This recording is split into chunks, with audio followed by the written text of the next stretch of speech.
మిత్రులకు స్వాగతం. మిత్రులారా, ఈరోజు వాయిదాలో మనం ముగింపు గురించి మాట్లాడుకోబోతున్నాం. ఏమిటి ఆ ముగింపు?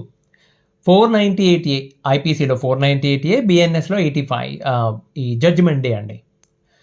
ఇది ఇద్దరికి భార్య అయినా భర్త అయినా కూడా అండి తెలుసుకోవడం చాలా ముఖ్యం. నేను దగ్గరగా గమనించిన చాలా 498A కేసెస్లో ట్రయల్ స్టార్ట్ అయ్యే ముందు, అంటే కేసులో ట్రయల్ స్టార్ట్ అయ్యే ముందు వీళ్ళు సెటిల్మెంట్ అయిపోతుంటాయి. అప్పుడు మాట్లాడతారు, ముందుకొచ్చి కూర్చుంటారు, అఫీషియల్గానే కోర్టులో చెప్తారు, సెటిల్మెంట్ అయిపోతాయి. చాలా కొన్ని కేసెస్లో, అతి తక్కువ కేసు నేను చూసినవి అయితే ఒక 5-6 అండి జడ్జిమెంట్స్ వచ్చినాయి. నేను క్లోజ్గా అబ్జర్వ్ చేసి నేను చెప్తున్నా. అయితే నా కేసులో ఆ రోజు ఏం జరిగిందో చెప్తాను. ఆ ప్రయాణం, ఆ ప్రాసెస్ అంతా ఎలా ఉందో నేను చెప్తాను.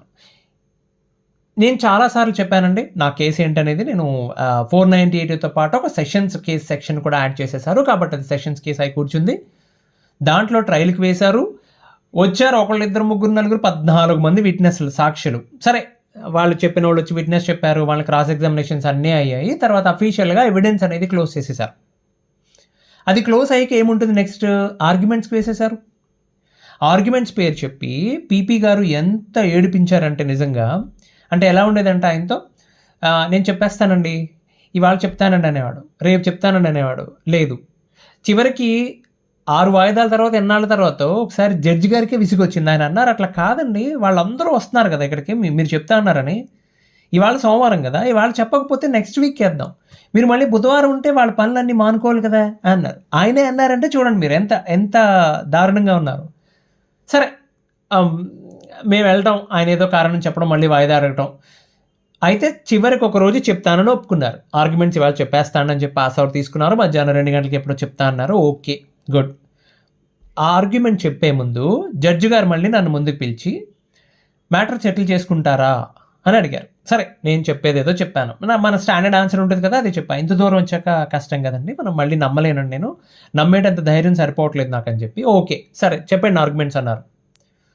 ఇద్దరు చెప్పేశారు, అది కూడా అయిపోయాయి, ఆర్గ్యుమెంట్స్ అయిపోయాయి. వెంటనే జడ్జిమెంట్కి డేట్ ఇచ్చారు.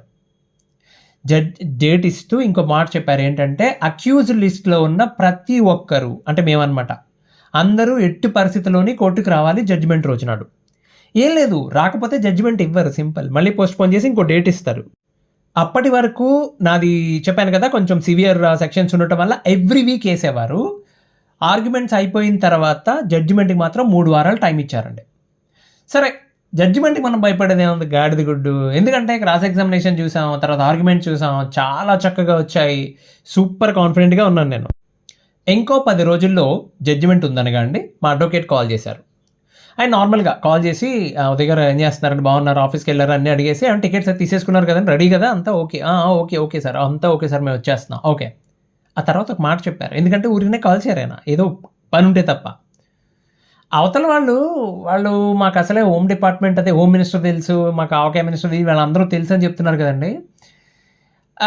మనం ఏమో లైట్ తీసుకున్నాం, కానీ ఎవరో రికమెండేషన్ ద్వారా వాళ్ళని కోర్టుని ఇన్ఫ్లుయెన్స్ చేయడానికి ట్రై చేస్తారని తెలిసింది సార్ అన్నారు. నాకు అర్థం కాలేదు, నాకు నిజంగా అర్థం కాలేదండి. ఇప్పుడు మన దేశంలో ఏదన్నా కరెక్ట్గా ఉంది అంటే చివరి ఆశలు దేని మీద పెట్టుకోవాలి మనం? న్యాయ వ్యవస్థ మీద కదా. అది కాంప్రమైజ్ అవుతుందేమో అని అనుమానం మొదలైంది అనుకోండి, ఇంకెక్కడికి వెళ్తాం మనం? మనశ్శాంతిగా అసలు ప్రశాంతంగా ఉండలేము మనం. సరే, ఏం చేద్దాం సార్ అంటే మా దగ్గర సమాధానం లేదండి. అయితే కొంచెం డిస్కషన్ తర్వాత మా అడ్వకేట్ కానీ, ఆయన గురువు గారు కానీ, నాగరాజు గారు అని చెప్పాను కదా, ఆయన కానీ 3 విషయాలు చెప్పారు క్లియర్గా. ఒకటి, ఎవరు కూడా ఊరికినే ఎలా పడితే అలా ఇలా కోర్టుని ఇన్ఫ్లుయెన్స్ చేయడానికి ప్రయత్నం చేయలేరు. ఎందుకంటే ఆ స్థానంలో కూర్చున్న వ్యక్తికి కానీ కాలింది, మండిందంటే నన్ను ఇన్ఫ్లుయెన్స్ చేయడానికి ట్రై చేస్తున్నారు వీళ్ళు అని ఏమాత్రం అనుమానం వచ్చినా, ఆయన కోపం వచ్చినా మొత్తం మ్యాటర్ బ్యాక్ఫైర్ అయిపోతుంది. అందుకని మరీ పెద్ద వాళ్ళ విషయాల్లో తప్ప చిన్న చిన్న వాళ్ళ విషయాల్లో ఎవరు పడితే వాళ్ళు ఎక్కడ పడితే అక్కడ దూరరు. అసలు రికమెండ్ చేయడానికి ఎవరు ఇష్టపడరు. అది ఏమాత్రం తేడా వచ్చినా పెంట అయిపోద్ది. రెండోది, మన దగ్గర ఎవరైనా తప్పు చేస్తే ఎలాగోలా లూప్ హోల్స్, మన దగ్గర అంటే మన దేశంలో లూప్ హోల్స్ వాడుకోవచ్చు, డబ్బులు ఖర్చు పెట్టచ్చు, వాళ్ళ పలుకుబడి వాడుకోవచ్చు, ఎవరినైనా భయపెట్టచ్చు. ఎప్పుడు చేస్తారు ఇవన్నీ? నిర్దోషిగా బయటపడడానికి హెల్ప్ చేయొచ్చు, అంటే తప్పు చేసి తప్పించుకోవడానికి. అంతే తప్ప తప్పు చేయని వాడిని శిక్షించడానికి, అంటే ఏ తప్పు చేయని వాడిని పట్టుకొచ్చి శిక్ష చేసి జైల్లో పెట్టేయడానికి 99% ఎవ్వరూ ఒప్పుకోరు. రైట్. మూడోది, అతి ముఖ్యమైనది, అక్కడ న్యాయ నిర్ణేత స్థానంలో కూర్చున్న పెద్ద ఆయన ఉదాహరణ చెప్తున్నా ఆయన క్యారెక్టర్ ఎటువంటిదని చెప్పి. రోజు సాయంత్రం ఒక్కసారి మాత్రమే బయట టీ తాగుతారు కోర్టులో ఉండగా. మార్నింగ్ టీ ఆయన ఫ్లాస్క్ తెచ్చుకుంటారు ఇంటి దగ్గర నుంచి, మధ్యాహ్నం భోజనం బాక్స్ తెచ్చుకుంటారు ఇంటి దగ్గర నుంచి, ఈవినింగ్ టీ అప్పుడు ప్యూర్ని పిలిచి రోజు 20 రూపాయలు ఇస్తారు. ఆయన రోజు చిల్లర తెచ్చుకుంటారు, 20 రూపాయలు ఇస్తారట. ఆయన ఏం చెప్తారు తెలుసా? నువ్వు ఒక టీ తాగి నాకు తీసుకురా. సార్ డబ్బులు కాక ఎవడొస్తారా డబ్బులు నీకు, వెళ్ళి తీసుకురా అంటారు. వాళ్ళకి బడ్జెట్ ఉంటుంది. జడ్జికి వాళ్ళు టీ అది వాటర్ ఇవన్నీ సప్లై చేయడానికి వాళ్ళకి బడ్జెట్ ఏదో ఉంటుంది. But he doesn't care. నేను టీ తాగాలనుకుంటున్నాను, నా డబ్బులు ఇస్తా అని చెప్పే క్యారెక్టర్ అయింది. కాబట్టి బాబు ఎక్కువ భయపడకు, రైట్? అంటే మా అడ్వకేట్ చెప్పారు, లేకపోతే మాకెలా తెలుస్తాయండి ఇవన్నీ. ఈ 3 విషయాలు చెప్పి బాబు ఎక్కువ భయపడకని చెప్పారు. అక్కడతో వదిలేస్తే బాగుండేదండి. ఇంకో మాట అన్నారు, మన జాగ్రత్తలో మనం ఉందాం. నాకు మళ్ళీ అర్థం కాలేదు. అంటే జాగ్రత్త అంటే ఏంటండి అంటే, ఏం లేదు సార్, మనం వర్స్ట్ కేస్ సినారియోకి ప్రిపేర్డ్గా ఉండాలి. అంటే వర్స్ట్ కేస్ అంటే ఏమవుతుంది? ఏమో శిక్ష పడిపోతే గుండె గుబేలు మందండి. అసలు అప్పటి వరకు ఏంటి, మనం తెగ పీకి పొడి చేసాం, తెగ ప్రూవ్ చేసేసాం అన్న ఫీలింగ్లో ఉన్నాను తప్ప, నేను జడ్జిమెంట్కి 2 సైడ్స్ ఉంటాయి కదా, అయితే పాజిటివ్ లేకపోతే నెగిటివ్ కూడా అవచ్చుగా. 50% ఇక పాజిటివ్ అనేది. రెండోది అసలు ఆలోచించట్లేదు నేను. మరి సరే ఏం చేయాలి ఇప్పుడు అంటే, ఆయన బాబు కంగారు పడకు, ఓ పని చేద్దాం.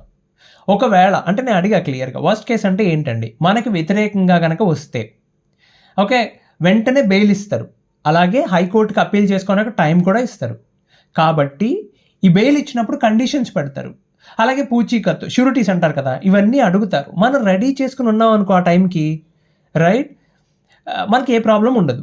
నిజంగా చెప్తున్నా, వర్స్ట్ కేసు జరిగితే అంత డీటెయిల్గా చెప్పారు. నేను అన్నా అది కాదండి, అసలు మనకు వ్యతిరేకంగా ఎందుకు వస్తుంది, వాళ్ళు చేసిన ప్రతి అభియోగాన్ని మనం తప్ప నిరూపించాం కదా అంటే ఆయన చెప్పారు అప్పుడు ఏంటంటే, మాస్టారు మీకు విషయం అర్థం కావట్లేదు, మీ దాంట్లో 2 వేరే విషయాలు. ఒకటి సెక్షన్, అది చాలా క్లియర్గా వాళ్ళు చెప్పింది అబద్ధం అని చెప్పి తెలిసిపోయింది, పక్కన పెట్టండి.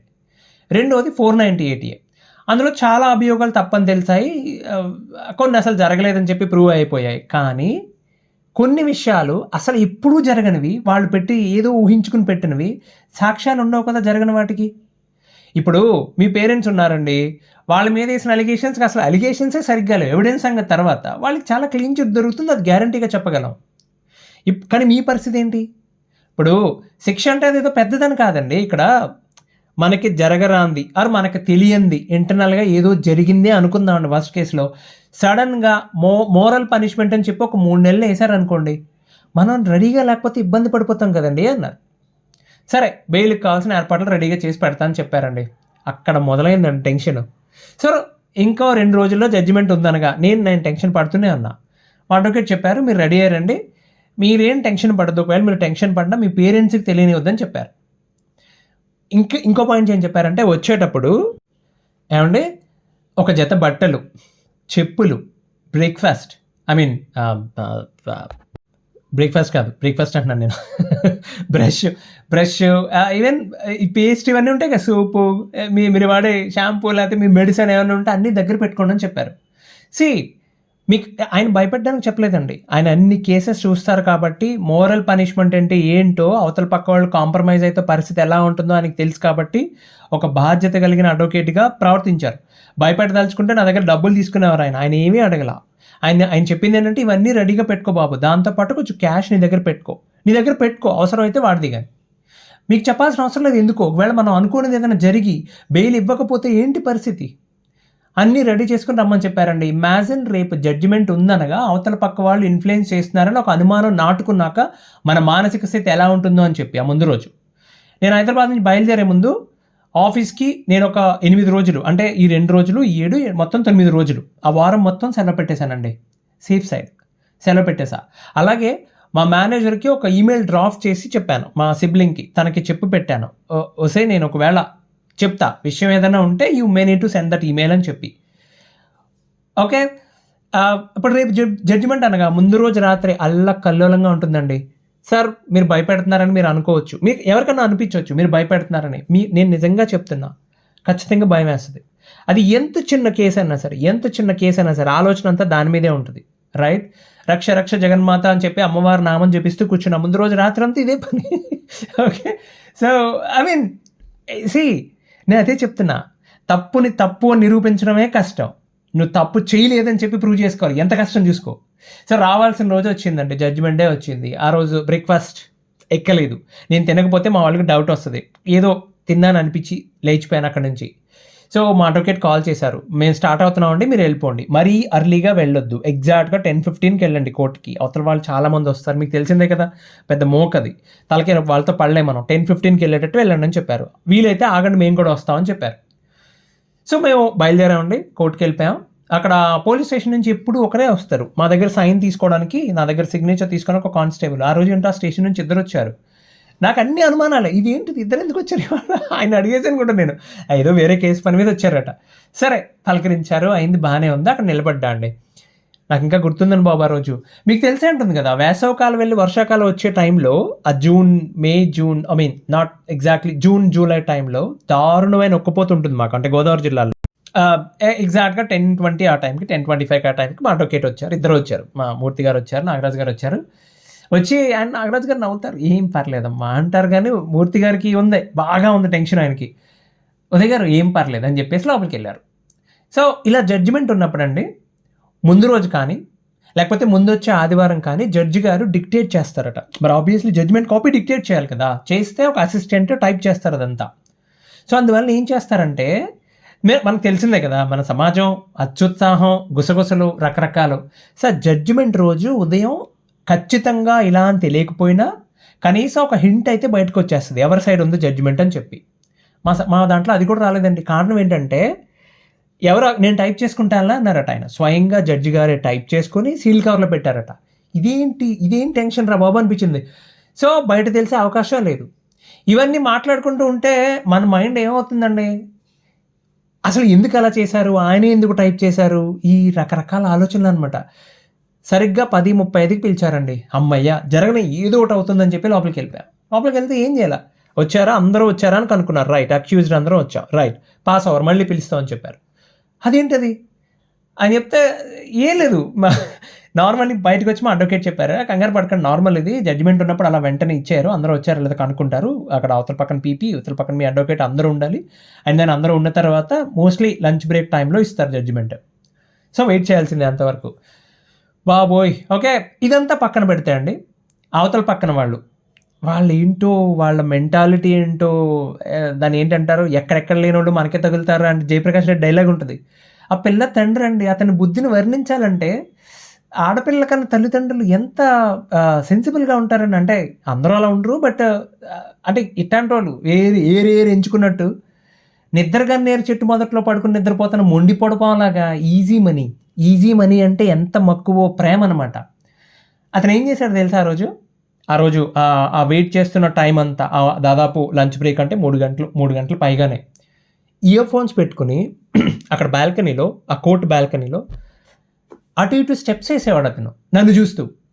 ఆ టైంలో మీకు ఏమనిపిస్తుందండి, ఇతనికి జడ్జిమెంట్ ఏమైనా తెలిసిపోయిందా ముందే, ఏదైనా తేడాగా వచ్చిందా? చాలా కవ్వించారండి, చాలా రెచ్చగొట్టడానికి విశ్వ ప్రయత్నం చేశారు. మా అమ్మ నాన్నగారు నేను కూర్చోమని చెప్పా, అక్కడ చైర్స్ ఉన్నాయి, లక్కీగా వాళ్ళకి దొరికినాయి, కూర్చోమని చెప్పా. సో వాళ్ళు కనపడరు, వాళ్ళకి వ్యూ లేదనమాట. నేను వెళ్దామంటే క్రౌడ్ ఉంది, ఏం చేయాలి, సరే అక్కడ నిలబడి ఉన్నా, ఓకే దట్స్ ఓకే, జరగని ఏం జరుగుతుందో. సో మా నాన్నగారికి చెప్పాను నేను, జాగ్రత్తగా వింటూ ఉండండి, మన పేరు పిలుస్తారేమో, నేను ఫోకస్ చేయట్లేదు ఆ పిలుపు మీద అని చెప్పి. నేను ఆ టెన్షన్ నిజంగా తట్టుకోలేని పరిస్థితి అండి. కళ్ళు మూసుకుని అక్కడే ఎండగా ఉంది, గోడకి జారబడి కళ్ళు మూసుకుని తిరుమల గర్భాలయంలో ఆ క్యూట్ స్మైల్ ఇచ్చుకుంటూ అలా దర్జాగా నిలబడిన స్వామి పాదాల దగ్గర నుండి ఆ అభయహస్తం, ఆ నవ్వు వలన చిన్నబోయిన కమలాలాంటి కళ్ళు, కోటేరేసినట్టుండే ఆ ముక్కు, దివ్య ఆభరణాలతో దేదీప్యమానంగా వెలిగిపోతున్న ఆ స్వామి, అరే అబ్బాయి నేనున్నా కదరా, నీకెందుకురా అంత టెన్షన్ అన్నట్టు ఉంటుందండి ఆ రూపం. అదే ఇమాజిన్ చేసుకుంటున్నానండి, ఎంతసేపు అయినా అదే ఇమాజిన్ చేసుకుంటూ కూర్చున్నా. అంటే చిత్రంగా అనిపించవచ్చు, ఒక్కొక్కటితో ఒక్కో టాక్టిక్స్, రైట్, ఎవడి బాధలాడి, కొంతమంది ఫోన్ చూసుకుంటారు, కొంతమంది సోషల్ మీడియాలో కంప్లీట్గా ఇన్వాల్వ్ అయిపోతారు. నాకు దేని మీద ఫోకస్ రావట్లా, I was not able to concentrate on anything, చాలా టెన్షన్గా ఉంది నాకు. సో ఏం చేయాలి, ఎలా బయటపడాలి, మైండ్ డైవర్ట్ ఎలా చేసుకోవాలి అర్థం కావట్లా. ఇప్పుడు రోజు దాన్ని ఏంటంటారు, యోగా ప్రాణాయామం అది చేసే వాళ్ళకైతే చాలా ఈజీ అది.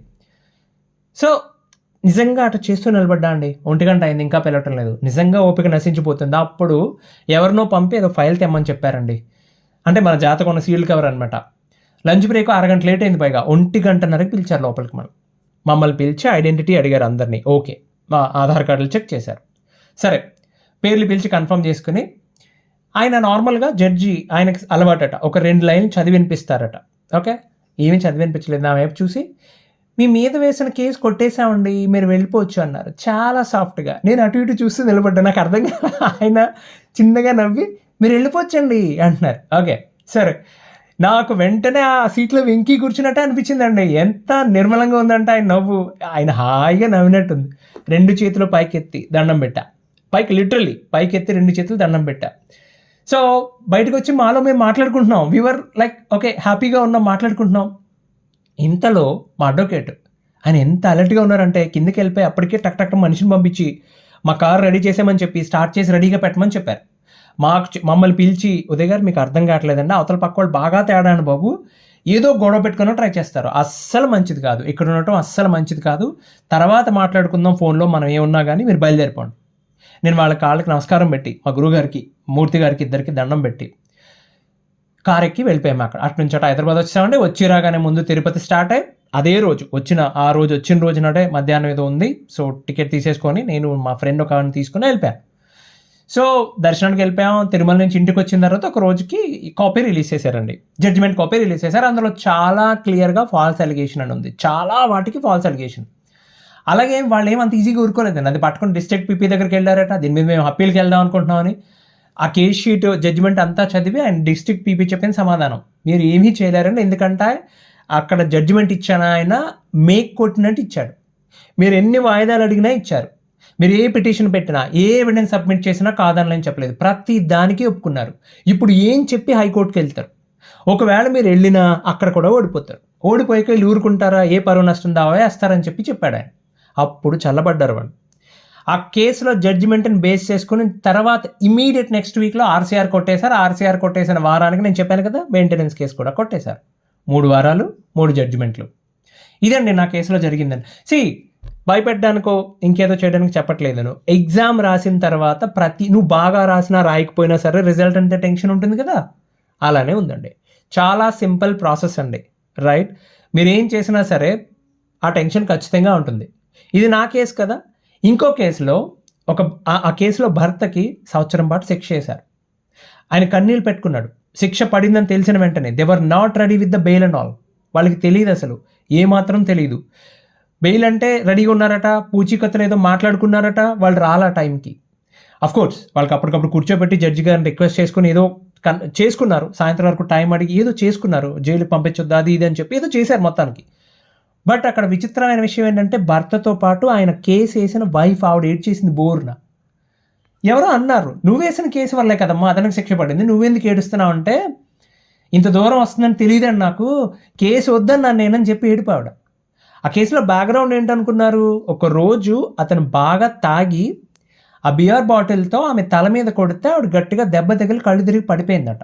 సో నేబర్స్ ఎవరో ఆవిడని హాస్పిటల్లో చేర్పించి ఇలా భర్త కొట్టడం వల్లే మనకి వాళ్ళు చెప్తారు ఏం జరిగిందో చెప్తే అక్కడ కేసు అయింది. ఆ కేసుకి పర్ఫెక్ట్ ఎవిడెన్స్ ఉంది, డాక్టర్ ఇచ్చిన రిపోర్ట్ ఉంది, శిక్ష పడిపోయింది.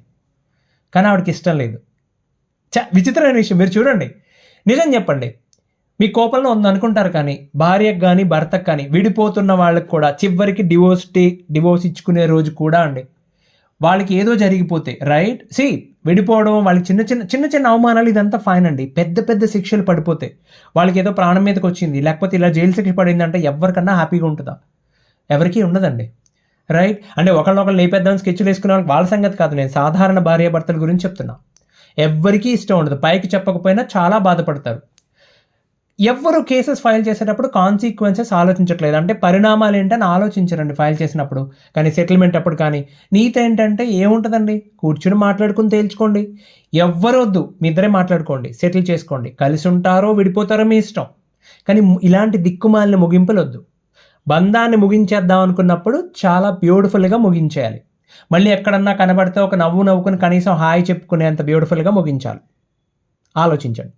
వచ్చే వాయిదాలు కలుద్దాం, అంతవరకు సెలవు, ధన్యవాదాలు.